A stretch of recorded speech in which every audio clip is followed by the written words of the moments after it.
بصوا انا دايما يعني انا بالنسبه لي احلى فقره في فتره الدراسه هي وقت ما بروح اجيب السبلايز بتاعه الجامعه وكده. والله كان اسمها طلبات عادي، يعني حوار السبلايز ده جديد علينا.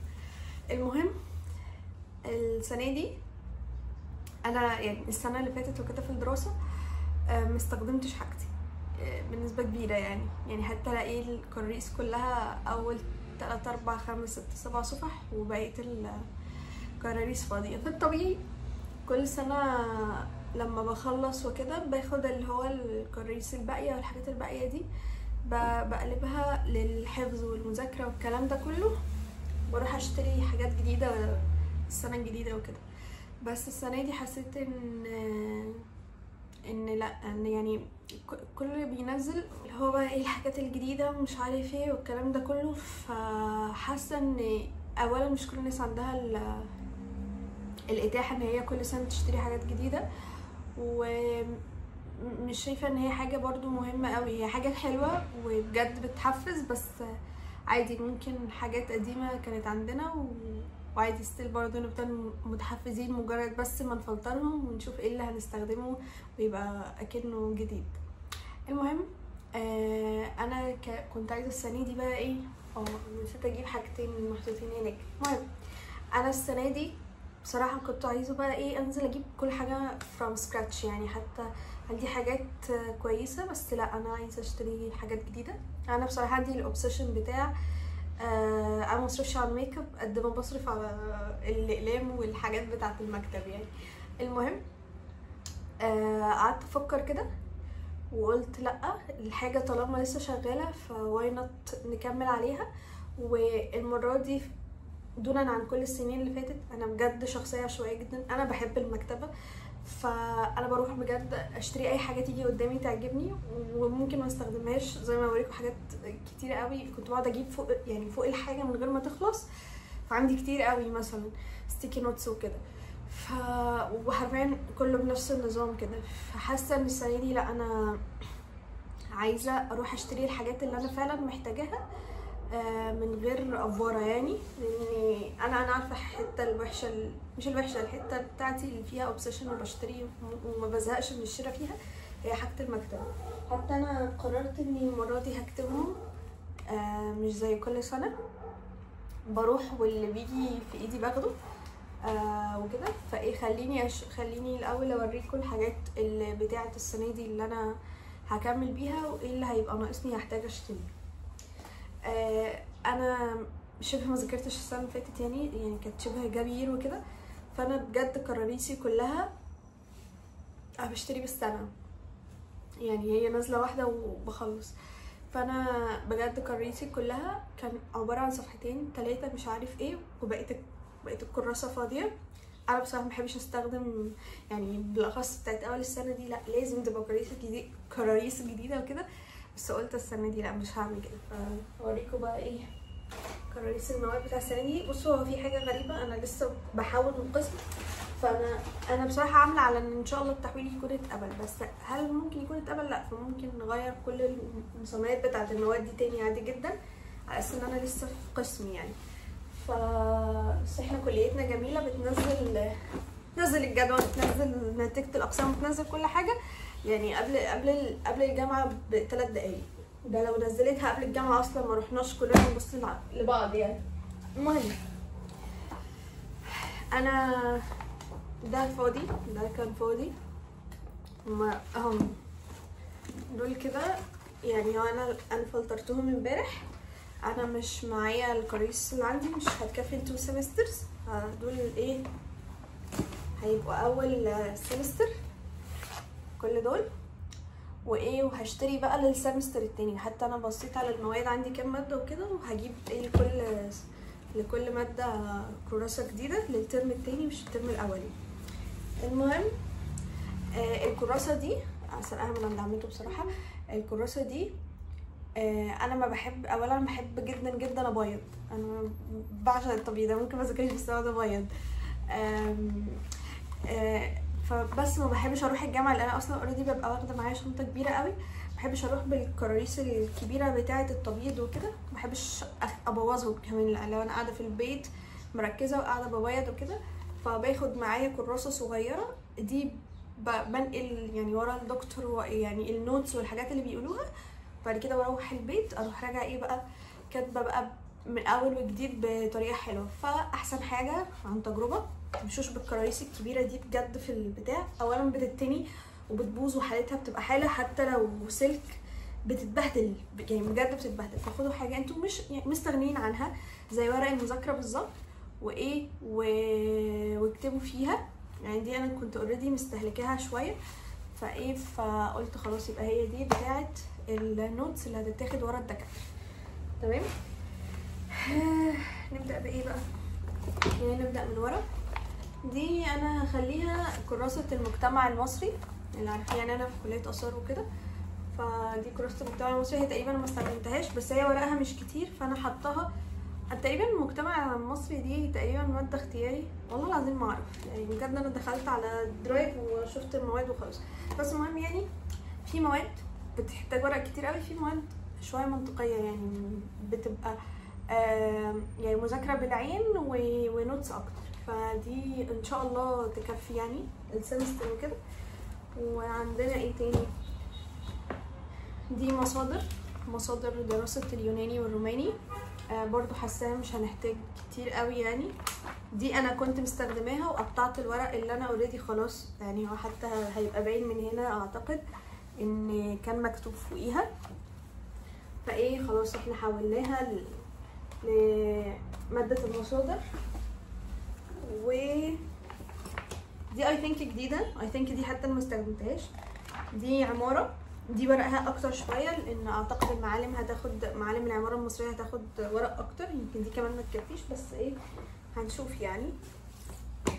ودي برضو كانت جديده يعني دي حاجات مش جديده انا مشتريها السنه دي حاجات من السنه اللي فاتت انا كنت مشترياها وانا ما ذاكرتش. فبجد يعني حرام عليا ان انا ايه اروح قلبهم ورق حفظ وكده.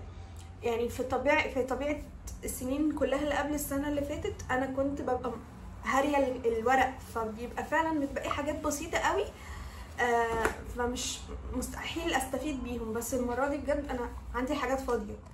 دي غالبا دي هتبقى عماره اغريقيه هي برضو عشان اسمه ايه ده كبيره شويه مش قوي يعني بس هي كويسه. وايه تاني يعني بصوا انا هوريكم الحاجات اللي انا بدات فيها. انا كنت اوريدي بدات ده كان قبطي بدأت فيه كده ما كملتش طبعا يعني تقريبا دي اول ليكتشر بس عارفين 3 ورقات فحرام. هو في هنا برضو شوية مكتوب بس هو هنا مكتوب برضو حاجات بسيطة يوناني وقبطي اللي هي الحروف وكده. فحرام يعني بجد 3-4 ورقات الورق الباقي كله فاضي. دي انا هخليها زياده بفرض ان الكراسه الكراريس دي خلصت بالاخص اعتقد في العماره وش اكيد هتخلص. فايه هكمل بدي هقطع بس الورق بتاع القبطي وايه هكمل بدي. دي بقى ايه دي برضو مكتوب فيها دي مكتوب فيها كتير شويه بس انا بصراحه بحبها فايه عايزه استخدمها. يا لهوي لحد هنا. ده كان تريننج انا كنت روحته كده في الصيف في الاورجانيك ماركتنج. هو الحمد لله عملت الكلام ده كله في دماغي اصلا يعني مش محتاجه اكتبه في ورقه بس كانت حاجات بسيطه اللي محتاجاها CRM ومش عارف ايه. دي حاجات كانت اول مره ان انا اعرفها. هقطعهم وهدبسهم وهسيبهم على جنب مع كراريس الكورسات وكده بس والباقي كله فاضي. اي ثينك دي هخليها لغه. دي لغه لاتينيه. شكلها كيوت ازاي بجد شكلها كيوت يعني حرام دي تتبهدل وتبقى كراسه يعني كده اهو. دي ورقه احنا ممكن بفكر ان انا اعمل لكم ازاي نذاكر في ادبي في الكليات الادبيه وكده. ده كنز. هل انا طبقته؟ لا بس ده اجمد حاجه ممكن تعملها في حياتك لما تيجي تذاكر عامه لفتره الجامعه من الناحيه الاكاديميه. بجد ده كنز بس يعني ان شاء الله السنه دي هنعمله ان شاء الله. واخر كراسه وكراستي المفضله هي كان فيها هيرو قد كده بس انا قطعته كله بس يعني كان مش قد كده قوي بصراحه يعني، بس يعني كان فيها هيرو. فانا هحولها للغه يونانيه ان شاء الله. طب فرض ان انا اتقبلت في القسم، يعني لو ما اتقبلتش بقى ايه، فاحنا هنسويتش كل المسميات دي وهنرجع تاني لقسمنا العزيز مصري، وايه ودي هترجع هيرو تاني برضو. بس الى الان بفرض ان انا اتقبلت يعني في القسم كده، دي هتبقى ايه، يوناني واحد بس كده. دول ايه مواد السمستر الاولاني، ما عنديش حاجه للسمستر التاني. دي هسيبها ايه بقى، بصوا دي سبلايز. انا عارفه ان انا قلت لكم ان انا كاتبه هنا الطلبات، بس دي طلبات الفجاله، دي الاساسيات اللي لازم اجيبها، مهمه. دي سبلايز تيجي على 2 سيمسترز، حاجات هجيبها لو بقيت شاطره مثلا. يعني انا عايزه اغير قوي جراب اللاب، سوري جراب التاب. فبس دي حاجه انا هجيبها لو انا مثلا عملت كويس في الميد ترم كده. فدي سبلايز هي مهمه بس مش دلوقتي، وواحده واحده تتجاب. زي مثلا الشنطه الكبيره. بصوا يا جماعه، انا غلطه بشعه. رحت اشتريت شنط كتير صغيره، حتى الظهر صغيره، مفيش ولا شنطه توحد ربنا تنفع جامعه بجد. في الاخر انا بروح بايه، بشنطتين كنت جايباهم في ثانويه عامه، قبل ثانويه عامه كمان، يعني ربنا يبارك فيهم يا رب ويحفظهم عشان من غيرهم مواضيع. وبروح بشنطه تحكيم اساسا. اشتروا شنط كبيره، سيبوكم من الشكل والمنظر، اصلا مش انتوا هتحتاجوا شنط كبيره. هاتوها حلوه بس يعني هاتوها كبيره زي شنطه المدرسه، مش هينفع حاجه تانية. هو في اوبشن اللي هي الشنطه الكتف الجلد والحاجات بقى البناويتي دي، انا بصراحه اصلا مش متعوده عليها. انا حتى كل شنطي اطفالي قوي بس كنت ناويه ان شاء الله، يعني دي من الحاجات اللي هكتبها هنا في السبلايز، اللي هي مش حالا هجيبها. ان انا اجيب شنطه، اجرب اجيب الشنطه البناويتي الكبار دول اللي هم الجلد والحاجات الكبيره دي، هجربها. وبرده في شنط تانية برده بتبقى شبه شنطه التحكيم بتاعتي، هي شنطه التحكيم بتاعتي شنطه جيم يعني. يعني هجربهم كده اشوف هيمشوا معايا ولا لا. تمام. فايه دي كراسه السبلايز. انا طبعا مدرسه تكتب يا ماما، اللي يعرفني يعرف الموضوع ده. فايه كل دول بقى ايه، لسه كل دول ايه، ورق للمذاكره حرفيا، ما عدا كام حاجه كده هطلعها. دول ورق الحفظ والمذاكره والشخبطه. وايه كل الكراسي دي كانت كراسه تبييض كده، الكراسي والشنط. بصوا انا عندي ازازه ميه، هي من انستا باي. هي بصراحه حجمها تحفه والكواليتي بتاعتها خطيره. فانا كنت ناويه اشتري ازازه ميه طبعا، بس كده خلاص انا مش هشتري ازازه ميه. وعندي ثيرمال مج، هو قد الدهيه، قد كده، هو لونه حلو. مش ستانلي كاب، هو ثيرمال مج عادي. انا عماله بفكر، انا بجد عايزه اشتري ستانلي كاب، او عايزه حتى ان انا اجيب ثيرمال مج صغير شويه. الكبير ده قد الدهيه بجد متعب قوي، وبحس ان هو زحمه على الفاضي. بس بعد تفكير قلت لا. اولا بحس ان الستانلي كاب محتاج ان هو يعني بحسه تقيل، وبحس ان محتاج اكون ماشيه بعربيه مثلا، ان انا بركب مواصلات عشان اروح الجامعه. فحاسه انه مش دلوقتي، حاسه ان هي خطوه مش دلوقتي، وحاسه ان هي رفاهيه بصراحه زياده برضو. مش يعني ممكن ابقى احوش لها وكده واجيبه از ريورد الحاجه انا خلصتها وكده. انا برضو كان نفسي قوي قوي قوي قوي اشتري لمبه جديده، لمبه مكتب جديده، بس ما قصرتش، ما قالتش لا، ما اتقمصتش، ما قالتش اي حاجه. دي انا جايباها لثانويه عامه، كنت جايباها ثانويه، جايبه 85.5 دي، ماشي، جميله محترمه. اصلا بستخدمها كمان للكونتنت، بشغلها احسن من الرينج لايت اللي انا مش عارفه استخدمها. مش عارفه استخدمها، ما بحبهاش يعني. دي جميله يعني، ربنا يبارك لي فيها. هي طبعا لونها مش ماشي مع لون الحيطه انا عارفه، وان شاء الله هنتطور ونجيب حاجه غيرها. بس الى ان احنا نجيب حاجه غيرها، عن ان احنا بقى بنكافئ نفسنا ان عن اسمها ايه، ان دي خلاص انهارت مني. غير كده طالما شغاله يبقى واي نوت، يبقى ربنا يخليها ليا ويحفظها لي وبس. مش هنشتري جديد او ارمي دي ليه، حرام.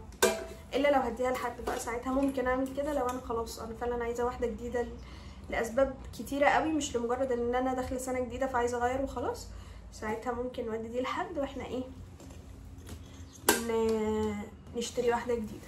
تمام حبيبه قلبي. هي طبعا مفيهاش دلوقتي حجاره، انا كنت مقموصه من اللون شويه فتره، مش عارفه ما كنتش حباها قوي. انا بحب اللبني، بحب الازرق قوي، فبس بجد هي جميله وكده، وهي كانت لاقيه على المكتب القديم بس دلوقتي مش عارفه هتلاقي ولا لا، بس هي جميله.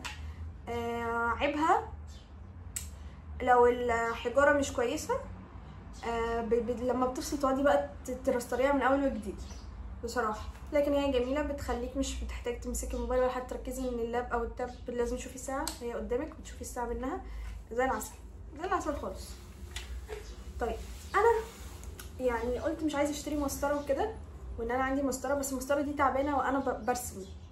انا مش عارفه يبقى عندنا مساقط في يوناني ولا لا، بس احنا بنرسم في العماره وكده في الطبيعي، فانا يعني محتاجه مسطره عدله شويه، فغالبا هروح اجيب بقى ايه مسطره بلاستيك، هي اللي بتبقى ثابته. هنا فقرتي المفضله الاقلام.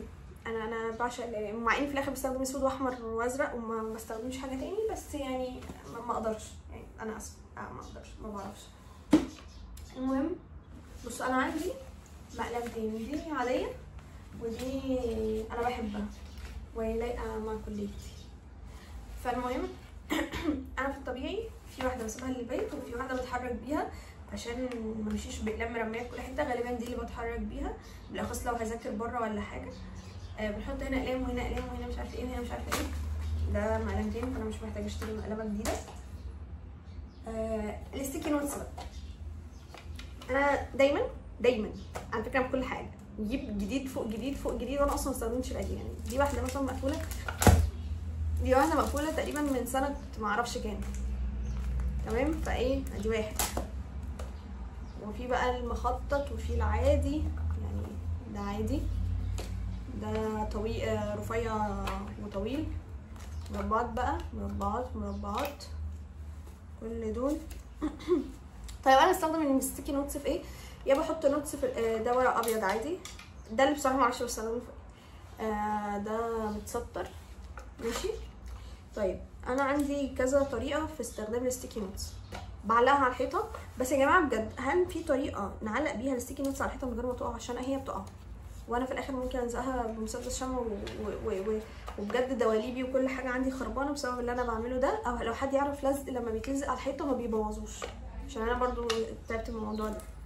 المهم انا بستخدمه يا اما في الكراسه عادي بقطعه على قد المعلومه اللي عايزه احطها، لو معلومات كبيره بستخدم المسطر اللي تحت ده، او حتى هي في حد ذاتها كده بكتب فيها نوتس كتيره محتاجاها اني افضل ارجع لها كتير. يعني دي كنت بذاكر للتحكيم وكده، فانا كاتبه تقريبا يعني الورق كله كاتبه معلومات مهمه بالاخص في الارقام وكده عشان دايما اشوفها. يعني هنا كانت تفاصيل الحاجات بتاعت اللعيبه ومش عارف ايه، الملعب يعني مستطيل متر كام في كام، المرمى عشان عندي مشكله مع المرمى في الارقام يعني وكده.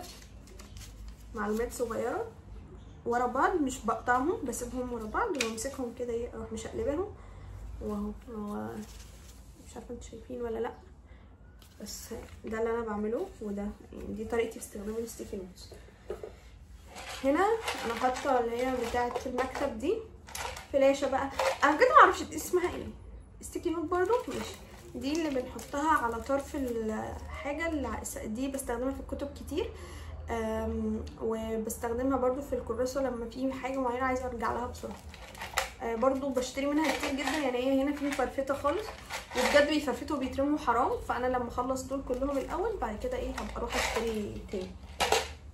الاقلام انا برضو بجيب الوان كتير قوي، يعني انا مش عارفه هتشوفوا ولا بس دي كلها الوان خشب وفلوماستر ومش عارف ايه. فكره فاشله، كل الالوان دي فكره فاشله، اللي هي الالوان الخشب والفلوماستر. يعني الفلوماستر لا والله كله فاشل، يعني انا عامه بستخدمه في ان انا ارسم او الون يعني از هوبي، بس حاسه ان في انواع تانية حلوه، عايزه بجد ايه احوش واشتري الانواع دي. انا مش فاكره اسمها بس انا عارفه شكلها ماشي. فايه هنا الالوان كلها. وهنيجي بقى للاقلام. انا كنت فاكره ان انا عندي اقلام كتير، بس انا فعلا بستهلك اقلام كتيره قوي، فاكتشفت ان انا يعني بصوا هي دي كلها اقلام بس هي بجد قليله عليا، بجد دول اللي يخلصوا في اسبوع ونص اسبوعين، عشان ما اوفرش اسبوعين 3 فعلا بجد. ماشي. انا بستخدم الجل في ان انا اكتب في النوتس بتاعتي، الجورنالينج بقى والبلانز وكده. يعني اصلا بصوا هتلاقيهم شبه يعني دي او شبه بتخلص، و يعني دي شويه هخلصها. انا عارفه انا بكتب كتير.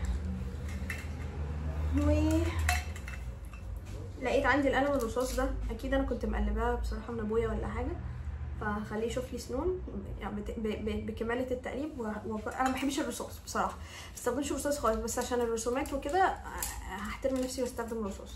وهنا بصوا هي معظمهم اسود واحمر، مفيش ازرق كتير، والازرق الموجود حتى ممكن يكون قرب يخلص، فهنحتاج نشتري اقلام زرق. انا برضو مدرسه روتو ما بعرفش استخدم غير بس في الماتشات عشان خاطر بيحبر، فبضطر اشتري اقلام تانية اللي هي ما بتحبرش الوحشه دي.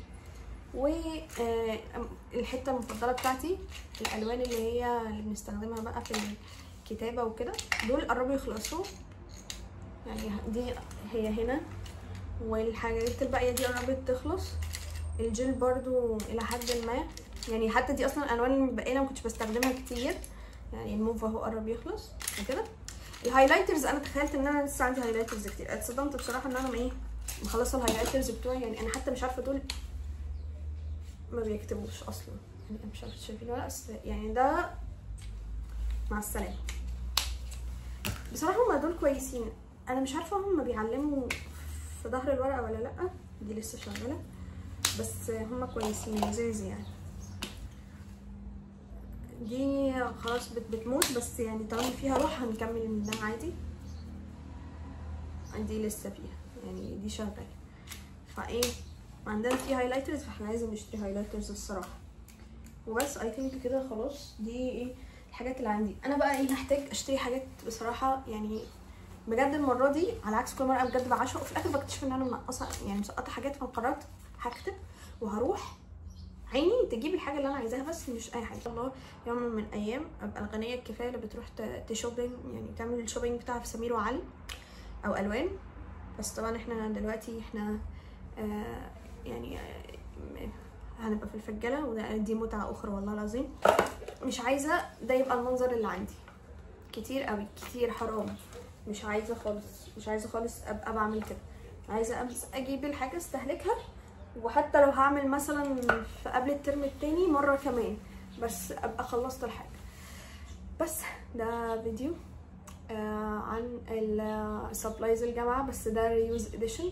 اللي عنده حاجه لسه شغاله، لسه بيستهلكها، لسه فيها الروح، يستخدمها لحد ما يخلصها عشان حرام. الكلام ده ليا. وحتى بفرض ان خلاص لا انا هشتري حاجه جديده، مثلا حد خارج من ثانويه عامه مش عايز يستخدم حاجه الثانويه العامه تاني وعايز يدخل الجامعه، زي ما بنوزع الهدوم زي ما بنوزع الحاجات دي، ممكن كمان الحاجات اللي زي لمبه المكتب الحاجات دي نوزعها برضو. في حد تاني هينبسط بيها جدا وهيستفيد بيها كمان. بصراحه مش عارفه ازاي يعني، دي فكره جات لي وانا بعمل فيديو اصلا، ان احنا ليه في الحاجات المكتبيه والحاجات دي لما والاكسسوارز على فكره كمان، لما خلاص ما بنرجعش نستخدمها، يا بنفضل راكنينها يا بنرميها يا بنسيبها لحد ما تبوظ فنرميها عشان ما نحسش بتأنيب ضمير، مع ان ممكن نديها لحد تاني اللي هو مين انا معرفش، بس هو يستفيد بيها ويستخدمها وهتبقى بالنسبه له حاجه جديده. فلو حد يعرف ازاي او حد اوريدي الفكره دي بيعملها يعرفنا. ودي حاجه انا كمان قررت اخد فيها ستيب في الاكسسوارز. انا خرجت يعني طلعت كل الاكسسوارز اللي انا مش بلبسها وكده، مش عارفه لسه هديها لمين او المفروض يعني الحاجات دي بتتوزع ازاي، بس هحاول احطهم في شنطه لطيفه.